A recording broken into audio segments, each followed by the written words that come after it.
নমস্কাৰ প্ৰিয় দৰ্শক মণ্ডলী। আজি আমাৰ কাৰণে বৰ এটা দুখৰ দিন। আজি আমাৰ মাজৰ পৰা প্ৰসিদ্ধ নামতী পাঠকনী বিহু সম্ৰাজ্ঞীৰ দৰে এগৰাকী মহিলা, তেখেতে দিহা নামৰ বিভিন্ন নিউজ চেনেলত তেখেতে বিচাৰক হিচাপে কাম কৰিছিল আৰু আমি তেখেতক বিহুৰ বহুত কথা তেখেতে জানে, তেওঁ বহুত বঁটা পাইছিলে। সেইগৰাকী ডালিমী কোঁৱৰ বাইদেউ আমাৰ মাজৰ পৰা আজি বিদায় মাগিলে।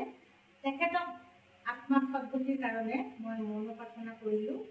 তাৰ লগতে তেখেতৰ আত্মাৰ সদ্গতিৰ কাৰণে মই একোজলি শ্ৰদ্ধাঞ্জলি যাচিব বুজি তেখেতক লগ পাইছিলোঁ 2023 চনত। আমাক এফাকি নাম শিকাইছিলে, সেই নাম থাকিলে তেখেতৰ আত্মাৰ সদ্গতিৰ কাৰণে মই ঈশ্বৰৰ ওচৰত প্ৰাৰ্থনা জনালোঁ। আজি ডক্টৰ ডালিমী কোঁৱৰ বাইদেৱে শিকোৱা নাম থাকি মই এফাকি আপোনালোকৰ সন্মুখলৈ গাই পিনে আপোনালোকক শুনাব খুজিছোঁ আৰু সেই নামৰ জৰিয়তে তেখেতৰ আত্মাক মই শ্ৰদ্ধাঞ্জলি যাচিছোঁ।